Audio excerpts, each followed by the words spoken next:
welcome back to my channel. It's me, Scarlett, and I'm gonna do a Tagalog challenge. And let's get started. So what is in Tagalog? Nose. Ilong. Ears. Tainga. Check. Mouth. Bibig. Knee. Tuhod. Eyes. Mata. Eyebrow. Kilay. Flower. Bulaklak. How about doll? Doll. Doll. Manika. Check. How about table? Lamesa. Lamesa. How about water? Tubig. Light. Ilaw. Fish. Isda. Chicken. Manok. Dog. Aso. Cat. Iring. Pusa. Yes, not earring. Earring is in Bisaya. What is in Tagalog? It's a cat. Pusa. Oh, it's not earring. It's earring is in Bisaya. Ah. How about goat? Kambing. Yes.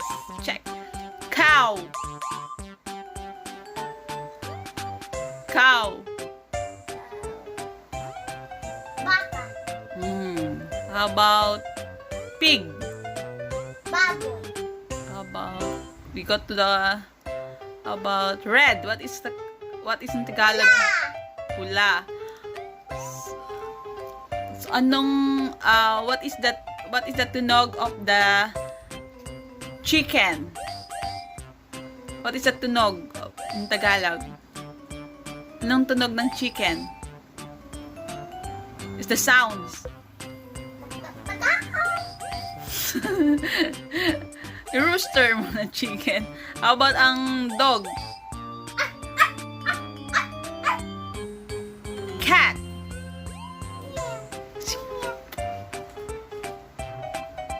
What? Anong tunog? Louder.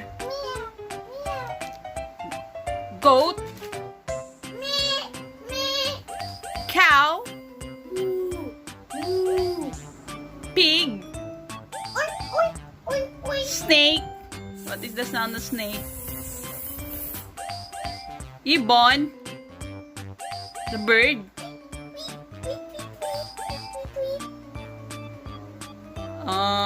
How about the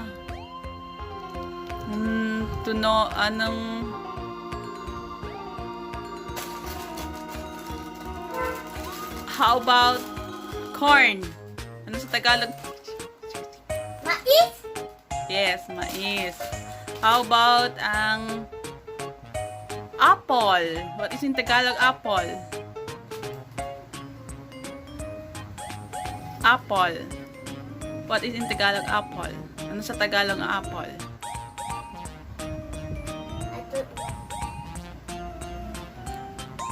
What?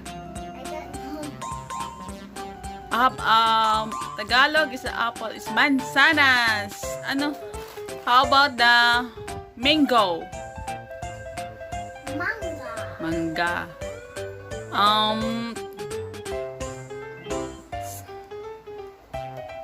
Banana. Saging. Saging, banana. How about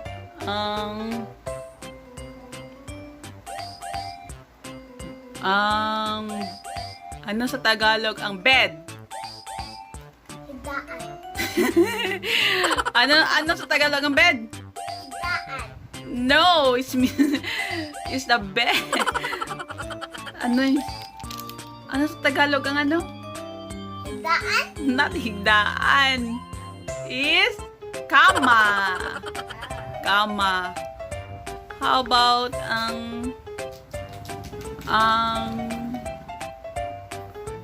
Pillow. Ano sa Tagalog ang pillow? Ano sa Tagalog ang pillow?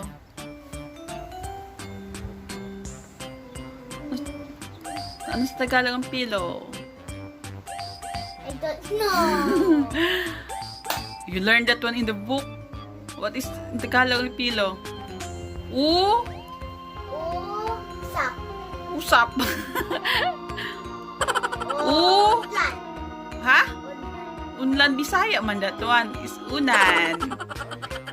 How about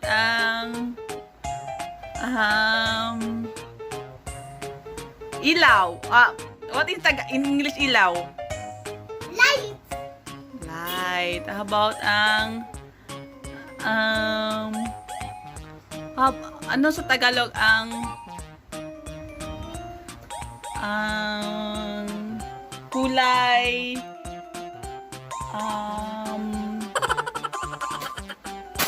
pink. Ano sa Tagalog ang pink? Pink. Ano sa Tagalog ang pink? Rosas.